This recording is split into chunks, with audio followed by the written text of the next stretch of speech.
be discussing how we can make clean air policies fairer to deliver. I'm Katie Gillette, and I'm the Clean Air Programme Manager at CEN, and I'm sure many of you have heard of us, but just in case you haven't, we're the independent forum for Conservatives who support net zero, nature restoration and resource security in the UK and overseas. I'm delighted to be joined by a really interesting panel this afternoon, and I hope they'll bring a range of opinions on how we can fairly clean up the air. Tim Dexter, who's joined on my right, has joined us from the Hack, and we'll be able to talk more a little about what they do. But we'll also be joined by Sir Robert Goodwill, former Transport and Environment and Home Office and Education Minister, and was most recently the Environment Select Committee Chair. Emma Best, who alongside being a councillor is also an Assembly member in London, and Marisa Heath, who's a councillor and a Senate Advisory Board member, and Sam Dumitriu, who's Head of Policy at Britain Remade. Before I go to the panel to hear their opening remarks, I thought I would just give a little bit of background. The new Labour government has spoken about the need for accelerated action on air quality, but thus far has only really offered more monitoring as a solution.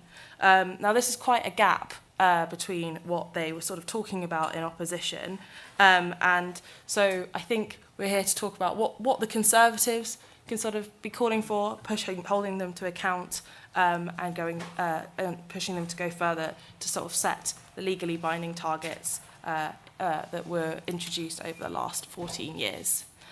Just a bit of housekeeping. I'm going to go to the panellists for 3 minutes of opening remarks before we go out to the audience for questions, but please keep them as questions rather than statements. If you would like to tweet along on X, our hashtag is @CenHQ. But yeah, I'm going to go to Robert, who I'm hoping is going to be able to reflect on his time as Transport Minister and in the Department for the Environment and as Select Committee Chair.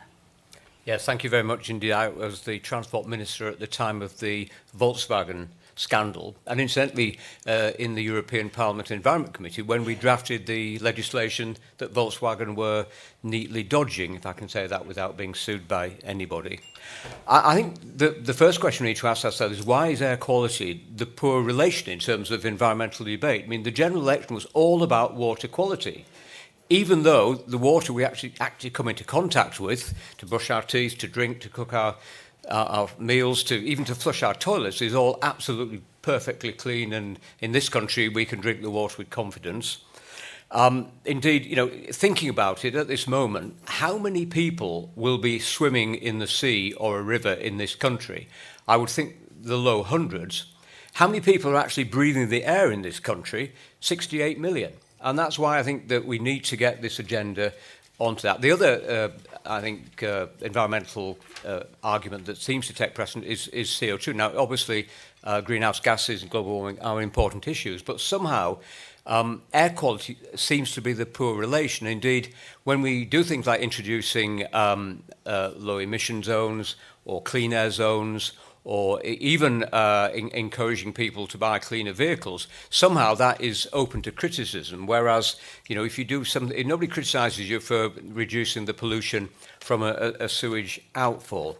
So, you know, air quality is very important. We're told that in this country between 28 and 36,000 human deaths, premature deaths that are caused by air pollution. That's a combination of long-term effects, bringing on some chronic disease, but also the effect it has on people suffering from asthma or COPD. I'd actually never, and I've asked this question a number of times and never got an answer, just how many sort of human years that relates to. You know, are these people dying 3 months prematurely because they've got COPD, or are these people actually dying 10 years prematurely because they've contracted something else? So I think, you know, there are many things we can do, but and I'm not a great fan of the European Union, but much of the legislation that we're using on vehicle emissions, on fuel quality, you know, for example, we took the sulfur dioxide out of the atmosphere by actually taking the sulfur out of the fuel. By the way, it's all in the marine fuel, so if you're on a ship, that's where they're burning all that sulfur. So I think we need to look at how we can be more intelligent to make sure we can improve air quality, and also look at my own sector with farmers in real life, how we can reduce some of those emissions, particularly of ammonia and methane, which are very, very difficult nuts to crack in terms of continuing to produce good quality food in this country, but at the same time doing it in a more environmentally friendly way. Thank you, Robert. That's a really interesting thing. I think one of the things I've definitely reflected on when I've working with air quality is how, especially now we're talking about such tiny particulates and stuff, it becomes much less visible, but obviously they are incredibly harmful. But also noting about how many of the sort of solutions for air quality also can improve water quality, when particularly in relation to farming. Next, we're going to go to Emma Best, who is the London Assembly member, and we would like to kind of, hoping we're going to hear from you to talk a little bit about how Conservative values and air quality can kind of perhaps be united in reviving the party's fortunes. Thank you. Hopefully I can do that then. So I'm going to come at this from a London perspective, and actually I think the title of this panel is never been more relevant and actually gets to the nub of the point. Is the cost of cleaning up air fair? And at this point in regions like London, it is the most inherently unfair thing I've ever seen. It's the poorest people in our society that are actually have the smallest carbon footprint that are footing the bill for cleaning up air quality, which is a mission, by the way, that is worth pursuing, and it is worth cleaning our air, and it is something that we should all be working together to achieve. However, it isn't the poorest in society that should be paying the bill for that. It isn't the people with the smallest carbon footprint, that should be footing the bill for that. And so in London, we've seen the £500 million ULEZ expansion, which we recently just found out has made little difference to air quality. Now, we knew this because that was already in the impact report that the Mayor of London had received, which told him that the expanded ULEZ would have a negligible impact on air quality, but it would have an adverse effect on disabled Londoners, the poorest Londoners, BAME Londoners, and he still went ahead. And actually, he didn't just spend London's money, he spent political capital on fixing air quality, because now there is a whole host of people in London that aren't part of the agenda of wanting to clean air, because they see it as a tax on them that they don't want to commit to paying.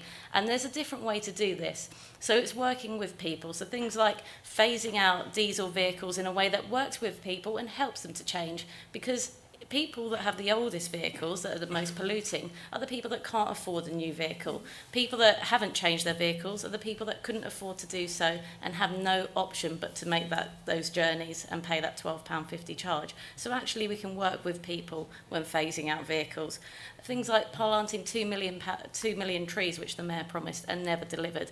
Those things that if we implemented now, and also make sure we plant the right trees that absorb pollution, then that would also play a massive role as well. And if we looked into innovative ways of cleaning our air, such as billboards and that soak up air pollution, and looked at different ways in which we can work with people and clean air for them, not see it as something that they have to pay for, and actually the poorest people paying all the time in London. So I'm really upset about how things have gone for us in London, and I'm someone that came into politics with a campaign. One of my first campaigns in politics was Keen for Clean.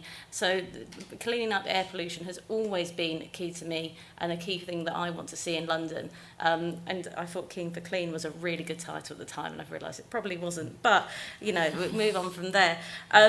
We've also done things like, and I know we've talked about this, in London one of our biggest issues is tackling the last mile. And actually it's the poorest again that tend to live further away from transport hubs and then need to drive because they don't live close to a station. And so things like in City Hall, we proposed a £500 million extension to the bus network, which Labour voted against 4 times. But these are ways we can work with people. Spend that money on ULEZ instead of taxing people to drive, on giving them the public transport option that they could take. And another thing, just one thing in London as well, where I think that unfortunately the cost of cleaning air pollution has fallen on the wrong people, is LTNs, which have too often taken drivers out of the middle-class suburban roads and push them down the high roads where people are living above shops, in tower blocks, and it's those people that now live on those congested roads and feeling the force of experience. And it's not just me that says this, it's some of the biggest air campaigners in our city as well that are concerned about this. So it's a mission we all need to be a part of, and a mission we all want to be a part of, but unfortunately the answer to the question, which I could have just started with, is it is not fair. Interesting. I think it's really interesting as well when we discuss ELES and the sort of the speed that it was rolled out, because I appreciate there's some questions, particularly around the fairness, but also sort of like long-term effectiveness and sort of trends and keeping people kind of involved in sort of the mission to clean up our air. But also really interesting to hear you talk about the last mile, because it's a big thing that I like to talk about. Next, we're going to go to Marisa, who's also a councillor in Surrey, and she, as the sort of cabinet member for the environment, I'm hoping will talk to us a little bit about how these sort of environmental challenges are inherently local concerns, but also what local authorities are going to do about their reaching the 2030 targets. Thank you. So in Surrey, we have a mission statement, nobody left behind, and it's quite lofty, quite hard to achieve, but nonetheless it stands as our statement. And actually air quality is a part of that. So we look at it as an environmental issue, but also as no one left behind, because we know it has an adverse impact on child development, on lung capacity, on issues like asthma, and as Robert mentioned as well, other health conditions. So we believe it's a conservative principle. We've taken it, adopted it there, because at the end of the day, we want every person to reach their potential and fulfil their opportunity. And the only way we're going to do that in society is if people are healthy and living in a good environment. So it sits quite centrally in what we do at Surrey. But the issues we have are that we are a two-tier authority, so we've got districts and boroughs. They tend to be run by other parties, mainly Liberal Democrats, and they are responsible for measuring. They're monitoring the air quality, and then we have some responsibilities to deal with it. And the relationship between trying to work with all the partners is incredibly complicated all the time. And this is the same with net zero as well. There's no sort of overarching mandate to say you go and tackle that, you're the lead authority to do it. So what you end up with is lots of pockets of people doing different things, whether it's small things like let's deal with engine idling at a train station level crossing, for example, or let's try and tackle the congestion on this road, or let's try and do a 20-mile-an-hour zone, which are questionable in my mind, to deal with the issue. But all of these things come up. So a district and borough will go on a mission and say 20 miles an hour, that will solve our problem. Someone else will say something different. There's no overarching kind of strategy to deal with this. And that's one of the big problems that ties into the environmental agenda broadly as well. At Surrey, we're seeking a devolution deal, which means that under that we'd have more powers. And we've asked the government, the previous government and hopefully the new government, for the ability to have a local environmental plan of our own. So we would sort of bring it all under one cap. And in that, we have things like, we've got a sustainable transport plan, for example. We've got a plan to work with our farmers and try and help them tackling the emissions that Robert spoke about. We've got all of these separate plans, but we'd want to bring them together to tackle it in a cohesive, sensible way. So that's our objective at the moment. We are meeting our net zero targets at Surrey County Council. It's not easy because of all of the challenges I briefly outlined. Air quality sits among the midst of that. And it's interesting because there's been a lot of debate about net zero and people questioning, you still got people who don't necessarily support net zero, for example. But I think most people support clean air because, as Robert rightly said, 68 million people need air. They're all breathing it. We've all got skin in the game when it comes to air. So I've often said in my environmental portfolio, let's be smart about how we approach these issues. Air quality and nature, wildlife conservation, those are the things that everyone can get behind and be passionate about, even if they don't agree with the net zero stuff. So it really needs to sit at the forefront of what we're doing. I think the issue is that people don't understand it. We're talking about this invisible force. So when we kind of say, oh, you've got bad air quality, we see people get really stressed and angry about that. We've got gravel extraction, for example, applications near us, and people are all jumping on the air quality issue for that as the reason to oppose it. But once that's gone, it's then forgotten about again. It's the invisible sort of thing around us. So it's how we get our public to understand it that we're working on at Surrey. Could we do sort of signposts like flashing things that say your air quality today is whatever it is, so people start to engage and realise what they're doing. So Surrey, we've got a lot of engine idling, particularly around schools. they're poisoning their own children, and yet they're not computing, they're not putting it together. We've got a lot of wood-burning fires and all of those sorts of things. Again, people aren't computing that that's leading to poor air quality, and the impact is on them. So we think one of our main missions is about trying to explain that to our residents and getting them to understand that they do indeed have that skin in the game. And we're starting to do some work on that at the moment, recognising that these are the issues to keep people involved in the broader environmental agenda when they're tuning out about net zero and things. So that's what we're looking at. We're not looking at doing anything draconian. I know there's been some whispers about Labour potentially bringing in pay per mile on cars and things. I think I'd point to Emma's conversation there, that would impact the poorest people in our society. I mentioned the 20 miles an hour zones again. Maybe around schools and things there's merits to them, but at the end of the day we've also got an economy to keep running, and that economy needs to be functioning in order for people to have jobs and prosperity. So that's got to sit up there too. We've run a few schemes where we've given incentives for people in business to switch to electric vans. So this is a sensible way of kind of saying, here's a grant or here's a no interest loan and things, so you can change your vehicle and be moving around with less pollution. And I think that's the way to go. You have to support people in this move, and most importantly, bring them with you. Thank you, Marisa. I think it's quite striking, the comment you make about the air quality monitoring around roadsides, because I notice every time you go over abroad, really, it's quite often that you see it. But I also, one of the things that you notice is actually the scale sometimes. It's sometimes a little bit misleading. Tim might actually be able to speak to this a bit more, because I think there's some work being done around this. But also, another thing I'm really interested to hear, and I hope it's come up quite a lot in the SEN room, is sort of how disjointed much of the discussion around sort of environment policies is within government. Next, we're going to go to Sam. And hopefully he's going to be able to talk a bit more about sort of like infrastructure sort of things, and how he can kind of support people feel that they can kind of get out of the cars and try other forms of transport, but cheaply and affordably, crucially. So I won't go into depth in terms of why clean air is something we should care about. You're certainly going to be well covered on that front with this panel. But if I can add one more data point. So Henry Overman of the LSE, arguably one of the nation's leading economists studying house prices, local growth, he's got a paper that looks up what drives house prices across the UK. Now, the obvious one is access to good jobs. That's the key determinant of why London's houses are the most expensive in the country. But outside of employment opportunities, the next biggest driver is actually air quality, specifically PM2.5 levels. People really do value clean air. And though I suspect the link between traffic and PM2.5 suggests that they probably also value quiet as well, it clearly is the case that people are willing to pay for clean air. Now, as Maggie Thatcher put it, you can't buck the market. If you're ignoring air pollution, you're going to pay a genuine political price, because this is something that people really do care about. Not just when they respond to polls, but in the choice of where they live. They put their money where their mouth is. Now, that's why I think you can't just oppose ULEZ expansion and LTNs. You need a positive offer. I think that while the original ULEZ made a lot of sense, I lived literally just within the boundary until very recently, the expansion was badly targeted. It covered areas where pollution may still have been a problem, but it didn't justify the full whack of the ULEZ charge. Sometimes it would create massive boundary issues where people from Essex would pop in once a month to visit their elderly relative, but suddenly be hit by a big charge, so it's not going to drive them to switch to a cleaner form of transport.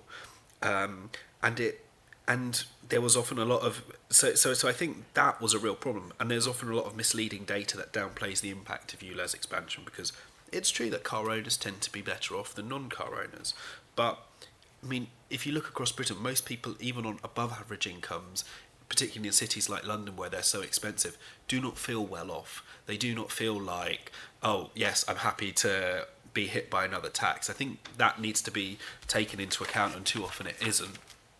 Now, and this isn't to say a flat no to ULEZ or for other forms of road pricing. I think schemes do need, however, to be much better targeted, and they need to avoid some of that collateral damage where they're taxing people without actually affecting behaviour. But I think the real solution, or at least a big part of the solution, is to provide people with a better alternative on clean air. The original ULEZ wasn't politically controversial, just like the original congestion charge wasn't highly controversial, because Londoners had alternatives that were cheaper and faster. They had buses and tubes. But across the country, Most people don't have that public transport infrastructure, and I think part of the solution is Britain needs to get much better at building trams. Trams offer higher capacity, a more pleasant rider experience, and none of the particulate emissions of a bus, and they can be a powerful tool for regeneration. Did you know that every French city with more than 150,000 people has its own tram system? Leeds, a city with far more people, doesn't. Since the turn of the century, 21 French cities have built new tram systems, while in Germany 60 cities now have a tram. We have just 7 cities with a tram system. And the problem is cost. Building a tram in Britain costs 2.5 times the European average. Let's take a local example to this conference. Birmingham's East Side expansion is a 1 and a bit mile addition due to open, connecting the city centre up to the future HS2 station. Barring any future price rises, it will cost £245 million. That's just a little less than the £260 million Besançon spent on its entire 9-mile network. We need to bring costs down. Why do trams cost so much to build in Britain? Look, there's not a single cause, but I can think of a few things. First of all, there's planning. In Dijon, they were able to go from planning a 12-mile tram to building it in just 4 years. Planning on Birmingham's East Side expansion started over a decade ago, and the line won't be open till 2026. And on that note, why do we insist that every single new tram project has to do an environmental impact assessment? We are replacing environmentally harmful, on average, cars with cleaner, more reliable forms of transport that get people out of cars and cut air pollution. When we have something that is so overwhelmingly good for the environment, do we need to tie it up in green tape? I don't think so. Second of all, utilities. When we build trams in Britain, we move more wires than in Germany and France. Part of the reason is that utility companies only pay 7.5% of the cost of moving the utilities. The rest is paid by the tram company. It's the other way around in Europe. This creates a big incentive if you're a utility company. If I'm Thames Water, or I'm one of the many I'm the grid, or one of the many power companies, or a broadband company, I say, yeah, I think my wires do need moving, and it's cheaper actually to replace them altogether, so let's do that instead. All of a sudden I get a bit of a freebie whenever a tram project comes to town. 3, standards. Every British tram system has its own standards, from platform height to turning radius. In Germany, there's one set of standards. That's why they learn from a project in Frankfurt means that it is replicated when they're doing the same thing in Nuremberg. They don't forget these lessons from project to project. And finally, funding. Britain is so over-centralised. If London had the capacity, and in fact if Leeds had the capacity to raise taxes themselves and had that fiscal devolution, they could actually initiate these projects. At the moment you have this terrible situation where councils around the country bid in for infrastructure projects, and it's the Treasury who decides what goes ahead. As a result, you have a disconnect between who's paying for it and who's actually delivering it. And so you end up with a classic situation where you're spending other people's money, and no one spends other people's money better than they spend their own money.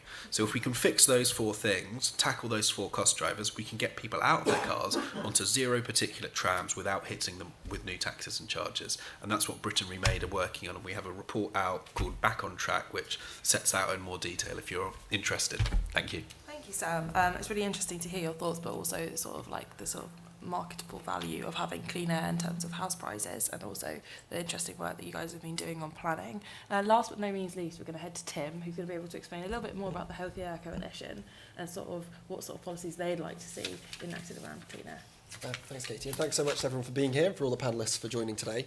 So I'm sitting here kind of with 2 hats on. So I actually work for Asthma and Lung UK. We're the nation's lung health charity, representing the 1 in 5 people who will develop a lung condition at some point in their lifetime. But we also hold the secretariat for the Healthy Air Coalition. So this is the biggest grouping that there is in the country of various different charities, organisations and health groups that are working on air pollution and how we can work together to combat air pollution. So there are over 30 of us at the moment, and while this consists of various different groups with backgrounds in transport and the environment, we know that our real strength lies within the health community, because this is how we want to talk about this, because we know it's the biggest environmental threat to health in the country today. So I think some of the statistics have been thrown around already, but there are the most recent stats that up to 43,000 premature deaths a year are related to air pollution. And the reason why that might be higher than some of the other ones that we've heard is because the research is growing year on year in terms of the connection between air pollution and various other health conditions that exist. So obviously you might assume that it's associated with things such as asthma, COPD, other respiratory conditions, but there's been greater link to other things such as cardiovascular disease, stroke, increased chances of developing dementia or cognitive decline later in life, increased risk of developing diabetes. So as we start to understand the association between various different types of air pollution and its development and connection to health issues, so we can start to build a greater picture of the health impact that it has on the whole, despite the fact that over the last few decades, air pollution across the country has been reducing, which is obviously a very positive thing to see. I mean, one of the things that I think it's always good to talk about when talking to an audience such as this is that it really, while it might seem a bit odd considering some of the debates and some of the positions that have been taken over the course of the last couple of years, is essentially it's the Conservative Party which has been the natural party of clean air. It's under the Conservative governments that we've seen 2 Clean Air Acts introduced, where we saw a Clean Air Strategy introduced in 2019. Under the Environment Act in 2021, we had the most ambitious targets ever for particulate matter set into law, and also the party that introduced clean air zones across the country and mandated that those be rolled out in various different cities where we knew that air pollution was a serious issue and we needed urgent action to tackle that. And also, actually, one of the things which is a little bit more of a technical aspect, but I think is worth talking about here, is they also asked for a review of something called the Air Quality Information Systems, which is a very particular aspect that goes on within DEFRA, but it's really important because this is essentially how the government is communicating issues around air pollution and air pollution levels. And I think what a lot of people will see and what comes up very regularly in this debate is when you talk about air pollution levels, you can go onto the DEFRA website and you can see what the current air pollution or forecast or what the current situation is. And generally that will be 1 or 2 on a scale between 1 and 9, which says good, positive. However, we know that the annual averages are vastly above what would be considered safe by the World Health Organization. So what we know, the severe impact starts to be felt on human health. The reason for that is because that's what we would expect to have as for a particular air pollution episode. So when you could really start to have vastly exaggerated forms of air pollution that are really going to seriously start to impact people's health. And things to consider with that are things like the great smog that we had within London, or smogs that we used to get within the big cities, which are a bit of a thing of the past. And so those short-term exposure events are less of an issue now. But that doesn't mean that we're not still facing the consequences of people right across the country, and this is up to 99% of people in the country are breathing on a daily basis air that's considered to be dangerous to human health. And that's what we've got to take into account. That's what we're putting ourselves at risk to, and that's what we're putting children at risk to on a daily basis as they go through childhood. And this is really important because children that grow up in areas that have higher levels of air pollution compared to those that have lower levels of air pollution are more likely to grow up with stunted lungs. They're more likely to develop lung condition later in life. They're more likely to have uncontrolled asthma or develop a whole range of health conditions. So that's what we're talking about here. And I think what's really vital for this as well is that prevention side of things is really crucial, not just because of the human aspect, but also the economic aspect too. We know that being able to prevent long-term health conditions is what's beneficial to save burden on the NHS, to save long-term costs later for welfare as well. And that's what we can look to tackle by leaning into this. And while I know that it kind of feels that the policies around this for various Conservative politicians over the last couple of years became more unpopular, and there was a move away from what we felt would be the benefits of clean air zones, I still think there's a real opportunity going into the next couple of years in opposition where the Conservatives can start to turn the screw on Labour about how we can start to be more ambitious about this and start to take this very real issue very seriously. I think a really good example of that is, we've heard it mentioned a few times, talk about pay per mile and the move towards road user charging, which I think is something we're very likely to move into within various different policy areas and from various different political creeds. I think it's been accepted this is probably something we're going to have to face in the near future, because this is the only way that we'll be able to ensure there's a revenue stream that's still coming from road transport as people start to move towards greener or electric vehicles. So there's a real opportunity to make sure that this is being done in a way that actually makes the tax system around vehicles fairer and easier to understand. And there was a report from the Centre for Policy Studies, so I don't think anyone could say as being Labour friendly, from last year, which said this does offer a real opportunity to make sure that we're offering a fairer and better tax system around vehicle transport. So I think that's just one of the many opportunities that's still alive for the Conservative Party in terms of influencing air quality over the course of the next few years. Thank you, Tim. I think it's really interesting to talk about sort of like how unknown some of the impacts of air quality is, given that, it's been quite well documented, particularly since the 1950s and 60s. We used to have those great big smogs and stuff like that about the impact on air quality. I'm just going to ask two questions to the panel. I think I'm going to raise a little bit about pay per mile and a little bit about rural air pollution, because I realise there's pretty differing opinions on the topic. I know, Marisa, you've already covered it, but I wondered, Sam, if you wanted to come in a little bit in setting out kind of why the Conservatives might want to look at pay per mile, what the purpose would be, and how you think Conservatives could look at sort of setting out a better narrative on it. Sure. I mean, one of the big problems is that when something is essentially... Let's get into it. So first of all, we are switching to EVs, so the fuel duty pot is gradually going to shrink. If we want to fund our roads, or we just want to avoid the situation where we see less investment in roads and higher taxes elsewhere, we will need to find a replacement.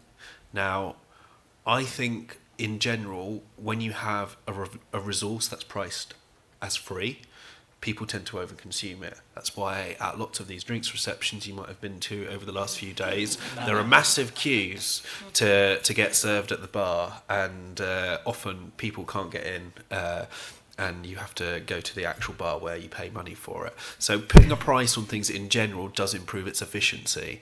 I think what we need to think about with road user charging is actually most of the harm from using a car comes from driving it not particularly long distances but small trips within cities. That creates congestion, and that also creates the air pollution problems we're concerned about. Actually, rural drivers who are driving maybe long distance and are reliant on their cars, probably actually because the roads aren't as congested where they are, and because they're not actually driving their cars spewing out fumes near actually where many people live, probably should be paying less. And I think you can design a pay per mile system that's not just pay per mile, but that's actually based on supply and demand. The fact that in central London probably the congestion charge should be higher at certain times of the day, probably lower at other times of the day. We have a very blunt congestion charge at the moment, and that can actually also boost productivity, because a big problem is so many Brits spend so long in traffic, and as a result you end up with a situation where we're less productive. People don't take jobs that they otherwise would, and there's lots of different models. From we should probably be financing new roads where possible via tolls.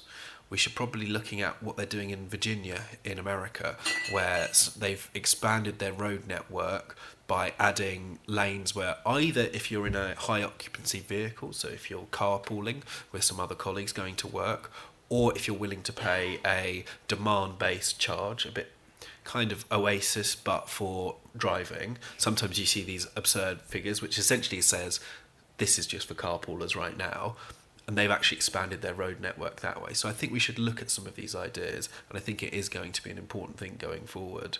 Interesting. I know, Robert, you're interested in coming in on this point, but I'm also wondering if you could also talk a little bit about rural pollution, because I know a lot of this conversation is revolved around transport, and how do we ensure that, in rural communities that we're taking a proportionate approach, but also not alienating them by so focusing on cities. I mean, we have a bus in our village. It goes on a Thursday, and that pretty much why people have cars in the countryside. But it's interesting, last time we were in opposition, I was on the shadow transport team, and we were looking at road charging for heavy goods vehicles, because we had a very large number of foreign vehicles on our roads that were paying nothing towards running on the roads. We went to Germany, where they had a very complex satellite-based system called the Cllr Maut. And in the Czech Republic, they had a tag and beacon system where on the gantries above the motorways, a gizmo in the front, I think that's a technical word, a gizmo in the front of the cab would be clocked every time it went underneath. The reason we looked at that was because we were told the European Commission wouldn't allow us just to charge foreign vehicles. But as it turned out, when we got into government, we did impose a £10 charge, and we managed to get away with that at that level. I think if we can probably introduce road charging if we do it in a clever way, because it's very unpopular amongst drivers. But you may recall when water metering was first brought in, it was voluntary. So if you're a single widow in a 4-bedroom house, it really made sense to get a water meter and pay for the amount of water you actually used rather than pay on the water rates. So my view is, and we did talk about this in government, that we could introduce road charging on a voluntary basis. So the person that doesn't use their car very much would not pay their vehicle excise duty, but would have a system probably based on their smartphone whereby they'd pay for the roads they use. And it would give an opportunity then to maybe not charge for rural roads at all because people had no option, but to charge where there were bus routes, and certainly in terms of heavy goods vehicles to allow some time shifting of journeys so that it was cheaper to use the motorways at night maybe than in the daytime, and that would give the company an incentive to maybe pay their drivers a little bit more for working on social hours. And of course, when the first cohort of people who don't use the cars very much got their pay to drive equipment in the car, then the vehicle excise duty would be loaded up. So another cohort of people would then find it was better off. So after 5 or 6 years, there would only be the commercial travellers doing 25,000 miles a year for whom it was cheaper to pay a very large vehicle excise duty rather than pay the pay to drive fee. And by that way, I think you could do it in a way that took the public with you, and it would allow you, particularly in the heavy goods vehicle situation, who cause most of the damage. Most of the damage to the road is caused by heavy. I've got a 44-ton truck, so I'm part of the problem. But most of the damage to our roads is caused by heavy vehicles, and that way you could actually charge them, and also you could recover the cost of some new infrastructure, like the Lower Thames Crossing, for example, by charging on a system that's already there. And incidentally, if we're going to have a system like that, why don't we have most of our car parks on it as well, so that you don't, you have one system and it clocks your parking and everything else. It would be a great system. I think pay to drive is coming, but we would need to do it in an intelligent way that took the people with us and that could show environmental benefits of that, not just the fact we're going to get some money off drivers because we hate them, which we don't. That's a really interesting insight. I'm going to you, Emma, because I know you've also got lots of thoughts. I can see pay per mile written on your notes. Yeah. I didn't want to forget it. No, we barely talk about it in the London Assembly, so no. I think the problem with pay per mile, right, is now the term's being put through the mud, and I think too many people are scared that they're going to they're going to have a little black box fitted in their car. There's going to be a camera on the end of every street. But actually, at the root of the discussions on pay per mile is the fact that the tax system currently on vehicle excise duty isn't fair, and it doesn't tax by road use, and it is, I mean, no tax, I think, and it probably there's no tax that many people think is fair, but it is one that stands out as not fair compared to use. And with, as Sam's already gone through, the move to electric vehicles, etc., something does have to give and something does have to change in the tax system.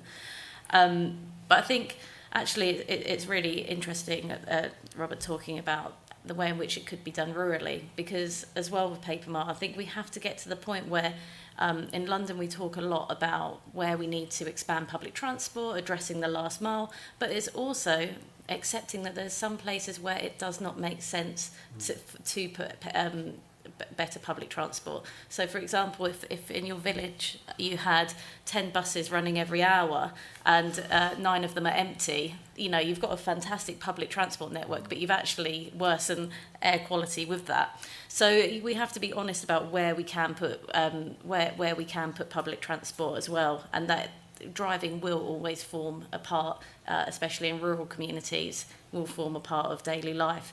But I think one thing that is key is this can't be driven by cities, and that's what's scaring people as well. So London can't have a pay per mile scheme on top of vehicle exercise duty, which is different, and then consumers are thinking, especially say then if Manchester introduces a pay per mile zone, and you have several apps on your phone to charge it, to pay for charges when you park your vehicle, to pay for the miles when you drive your car, it's not very consumer friendly at all. So any revision to the tax system on vehicle excise duty, which makes it fairer and more proportionate to how people use their vehicles, I think should be viewed more positively and should be driven nationally. That's really interesting. And I was just going to bring you in, Marisa, to talk a little bit about rural pollution. I know it's not the area you represent isn't entirely rural, but I also wondered if you had any thoughts on sort of how we can better balance sort of bringing people with us, and how sort of Emma's comments on sort of everything being quite city focused. Yeah, I mean, rural areas obviously have their issues with this as well. So there's two parts to it. One, going back to transport. We've just heard there's no transport. I mean, we've done an on-demand bus scheme in Surrey that we've paid for ourselves that allows people to call, and it's like an Uber for buses, and we've funded that in Surrey, and people all get on the bus and go to the hospital or the shopping centre or something, and that's worked, but it's not enough. It's not the whole solution.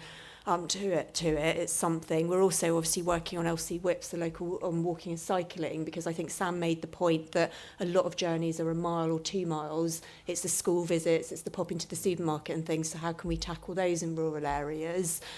In terms of working with businesses in rural areas, in particular farmers, again, it's reaching out. A lot of these groups have felt like the fingers pointed at them.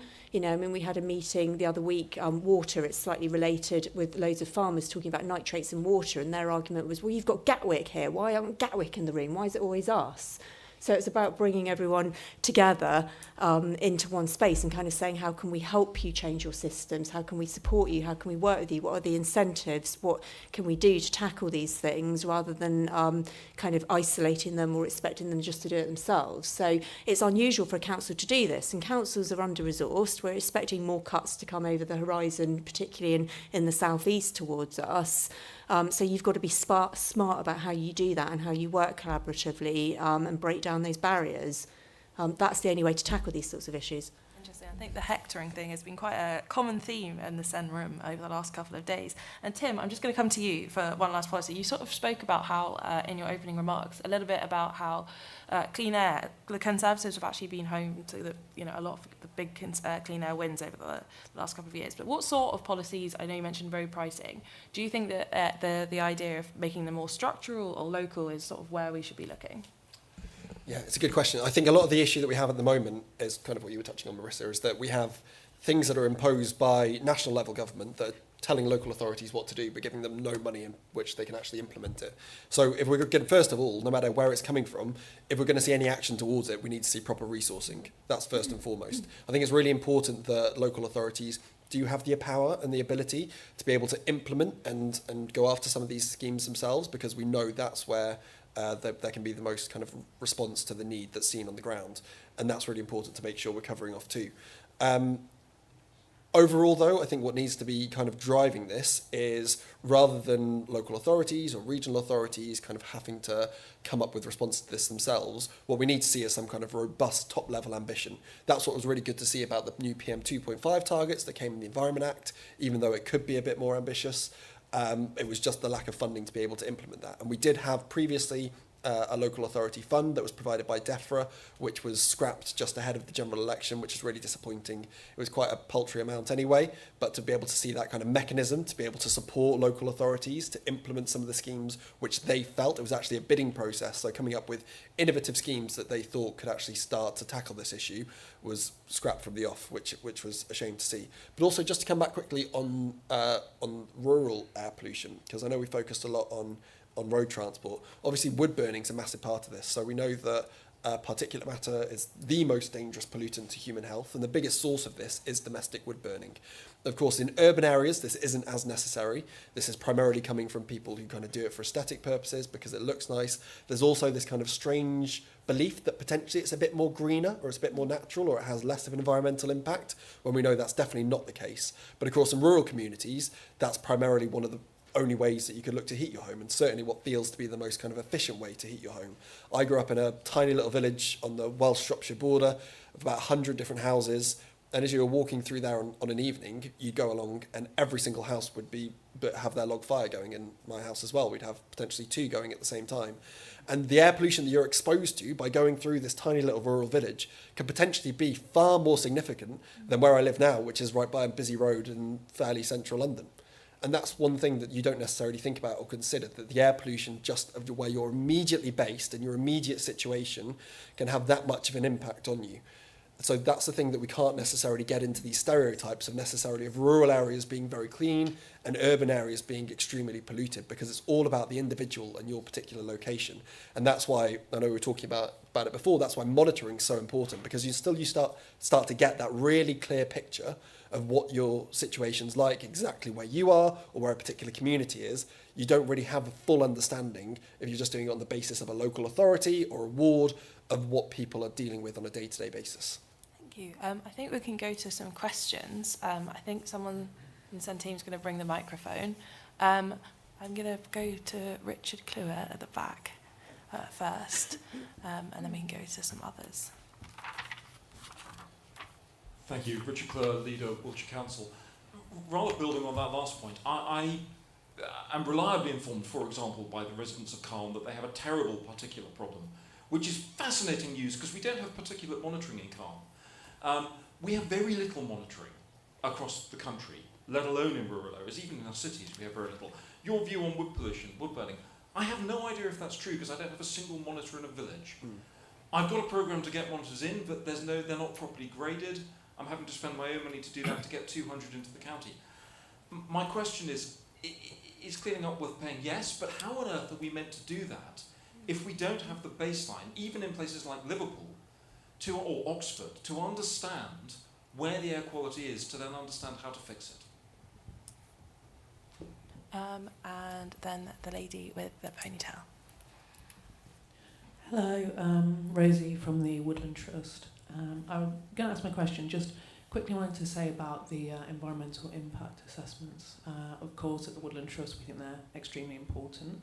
And I think it's important that we don't replace irreplaceable green infrastructure with grey infrastructure. But my question is, great, Emma, that you mentioned trees.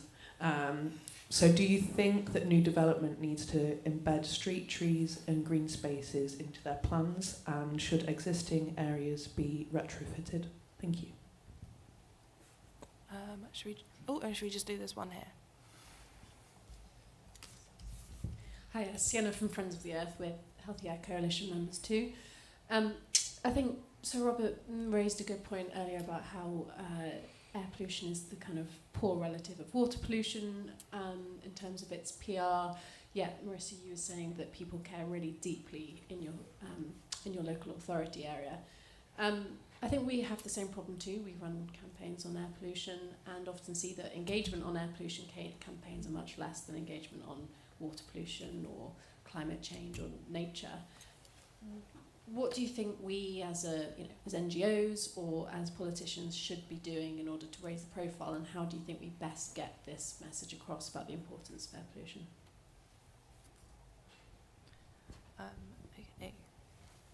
Shall we go to street trees and street trees and green places, and I'll go to Sam first to discuss that, because I don't know if you've got any thoughts on that particularly. So, one of the things with street trees is it's extremely bureaucratic to actually get street trees put in place. I think it Create Streets who did some recent research sort of setting out all of the hurdles people face when they want to do this.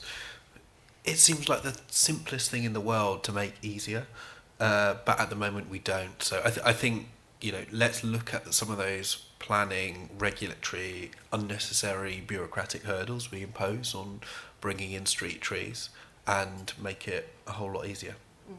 I just also wanted to, sort of about putting more pressures on sort of like local plans and things like that, if you wanted to come in on anything like that. Yeah, I mean, I guess one of the things we haven't talked about, and perhaps I noticed on my briefing, it's something I'm told I should have been talking about, and it's definitely something I would like to talk about, is the fact that when we plan places, actually a great way to clean up the air is to make it easier to densify near public transport. At the moment, we do a really crappy job at that in Britain. I think in London we should be saying 6 stories should be the norm around zone 1 and zone 2 stations if you're within close walking distance. At the moment it isn't. We've done a really crap job at densifying London, and I think politically the Conservatives made a bit of a mistake by only realising about 2023 that the politically efficient way to solving the housing crisis is to shift it mostly into labour areas by train stations where actually it has both the biggest growth impact. It means that the housing crisis isn't exported around the country, where you have a bizarre situation where London's housing crisis becomes Winchester's housing crisis, which then becomes Eastleigh's housing crisis because everyone is commuting to somewhere and no one can live near where they want to work. And it's also the environmentally friendly option. So if we can actually fix planning policy, that's probably one of the biggest things we can do for clean air. Yeah, I know, Emma, you also mentioned a little bit about street trees and sort of creating more better places and sort of like that. I don't know if you wanted to comment on that question. Yeah, and I must have known you were in the audience to make sure I mentioned trees. But so I think it's actually a really important point in planning, and it depends, right, on every local council and how strong their tree officers are. For example, in Waltham Forest, we're very lucky. We've got a strong tree officer who basically says most of the time the tree was there first, so get lost. But actually, there's a lot of big developments where you see, and I talked about this earlier, about the right type of tree that is actually going to do the job of soaking up pollutants. And what we see too often on new developments is we have these massive legendary trees that have been there for, you know, almost 100 years or more, replaced by kind of these spindly little trees that fall off the sticks and, you know, are doing no good to anyone. And so I think there's a really big point there around the London plan as well, and making sure that when we protect trees, we are actually talking specifically about the type of tree we are protecting as well, because the tree canopy as well is really, tree canopy cover is really important as well, and London's targets on that are not ambitious at all, and also there's no monitoring, so whenever we try and get updates on the tree canopy cover, we can't get a straight answer as to where we are, so we need to be really much more ambitious on trees. And it's again one of those easy wins. I don't want to stray into another question, but you're talking about getting people on board. When we're talking about nice things like planting trees, like green walls, like these, you know, city trees or street trees, people are on board. People want to do those nice things. It's when we want to tax the poorest, people that can't afford it, that they begin to be disillusioned with the improving air quality. And Robert, I thought I'd actually bring you in on both questions, because I think the monitoring question and the fact that often, you know, we see these sort of 1-2 scores and so, like, you know, on Apple air quality app, it sort of says good quality air, but also the fact that air quality has also sometimes seen as a sort of poor relation of many of the other environment movements. Whether you have any thoughts on that? Yeah, I mean, probably the best way in terms of car pollution is for somebody to get rid of their old car and get a new car, which will be to a much higher standard. You know, the truck I recently got is the Euro 6. It's much cleaner.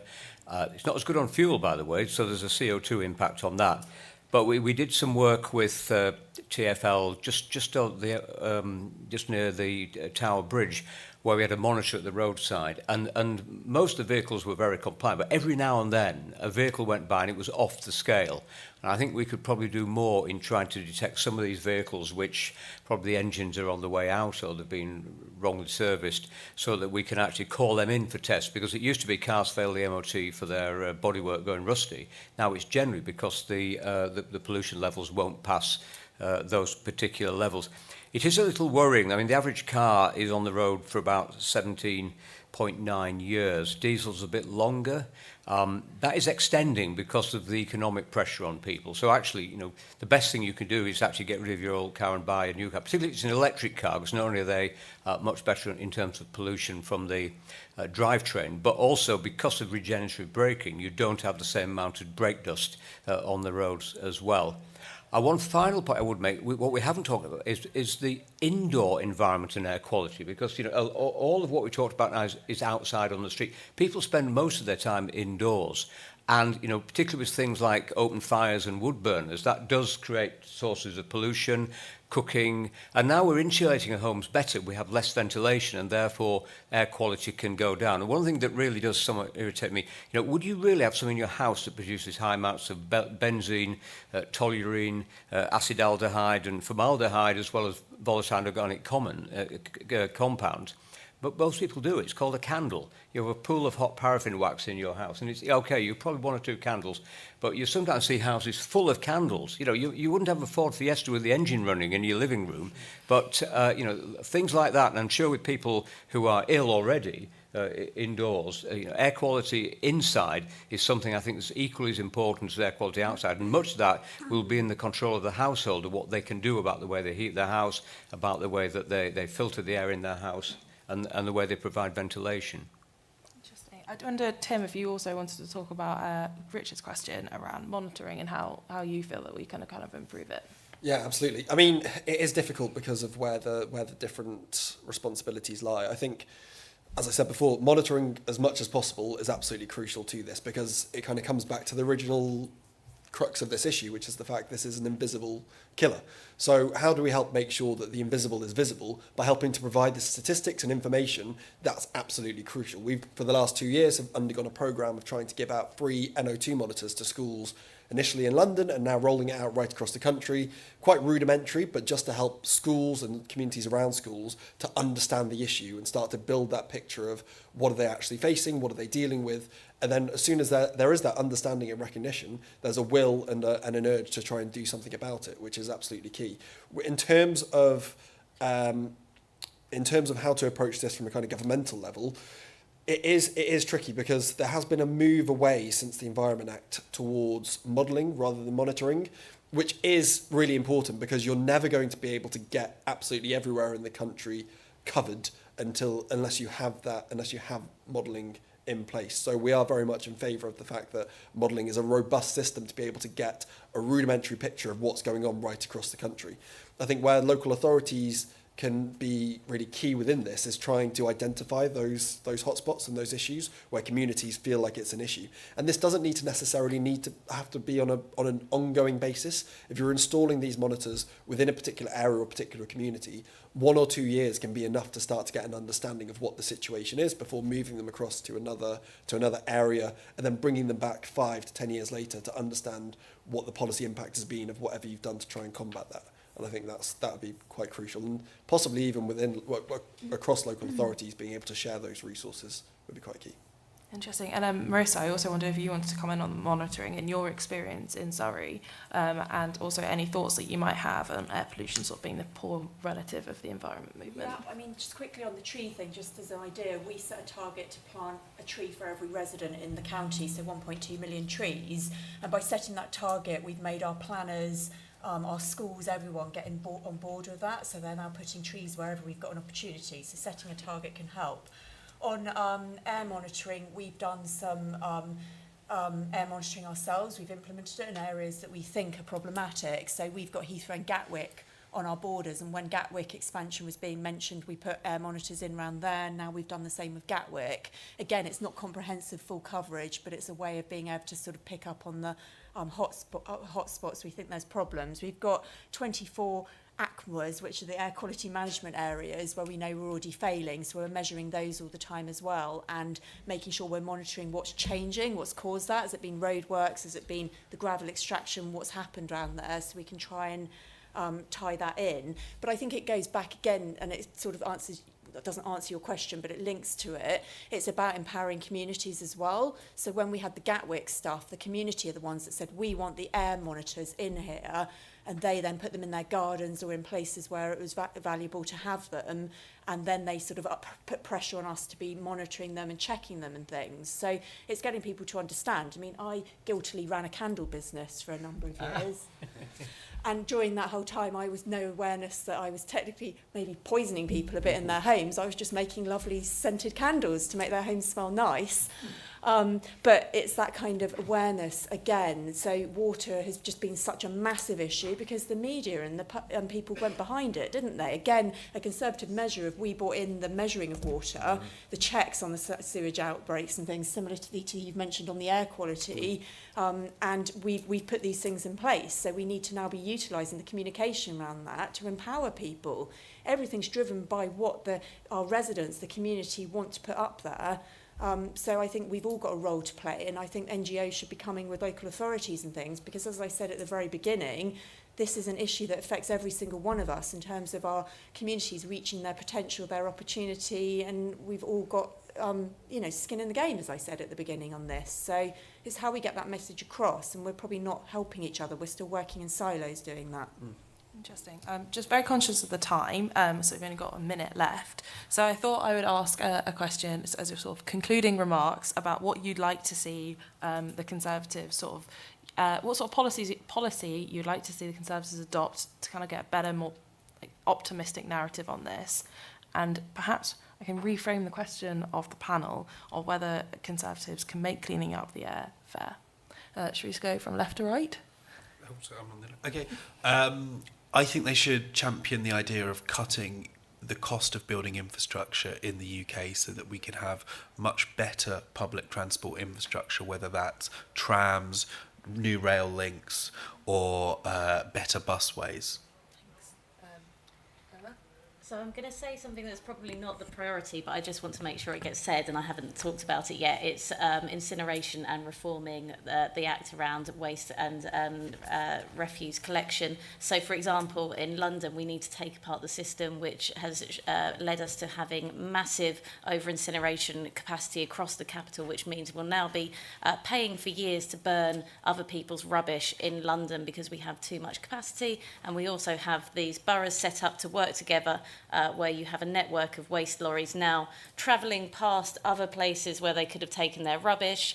So, for example, in Redbridge, they could just go towards Romford, but they're now driving all the way over to the other side, closer to northwest. So we need to address that and champion that. And I would cheekily just say one as well on what Labour need to do, and especially the Labour mayor, is he needs to model the behaviour he wants to see. It's really difficult to get people on side with wanting to improve air quality when they see him flying 14 times around the world to go to hybrid events. So actually leaders, and in Labour especially, if they want people to be on board with the air quality agenda, need to model the behaviour they want to see. Robert? Yeah, I think it comes back to one of the questions from the floor about raising awareness of air quality. It is an invisible killer, and how we can maybe, by monitoring and then making that data more accessible, maybe even, you drive past a 30-mile-an-hour sign, you're a little bit over it and it flashes up. Maybe we should have a little bit more roadside awareness of what's actually going on there. I mean, we had that landmark coroner's case in Lewisham where sadly the coroner ruled that there was a material contribution to her death from asthma by the air quality issue, and I think and then it just went away. Nobody's talked about it anymore. So I think we could do more as politicians or former politicians to raise that awareness, and it is more important than sewage, even though sewage is important. It's probably as important in terms of human health as global warming. Certainly something we can do something about more immediately than the global issue. It is a more local issue rather than the whole CO2 issue, which what's going on in China and India will have a big impact. So let's see what more we can do. And meetings like this, I think, do help raise that awareness. We're 2 minutes over, so Marisa. What Probably a bit similar to Sam's, it's infrastructure. You can't have charge per mile and all of those things unless you get public transport sorted. So find the money, figure out how we're going to fund that. Better walking, cycling, buses, better trains. Anton? Joy of going last. I think most things have been said already. But I suppose touching on the two main points that have been said there, this is tangential to so many other issues. Clean air falls into areas to do with transport, to do with development, to do with lots of other things, agriculture as well. So making sure that this is embedded in the approach towards various different policy areas is absolutely crucial. And that kind of improvement towards infrastructure is key towards it. But I think a real benefit is making sure that we're pushing for more awareness on this. One thing that we could do, and we've been calling for in the Healthy Air Coalition for a while, is a public awareness campaign run by government. Until we have that, I don't think we're going to start to see that level of awareness across the country to be able to take this issue seriously. And that's both in terms of outdoor air pollution and indoor air pollution. But as soon as we start to get people to think about what it is that they're breathing in, what's tied to that and the health impacts, that's when we can start to see the place that we need to be in terms of starting to implement policy change. Thank you very much to our panellists and our sponsors, the Healthy Air Coalition. We can actually join us on the SEN panel to hear about how we can sort of increase competition on the railways to drive up better services and build more local lines, counter to sort of Labour's nationalisation plans. We've also got another event in here in half an hour. Not sure what it is, but I'm sure it'll be really good. See you soon. Thank you. Thank you. Thank you. No problem.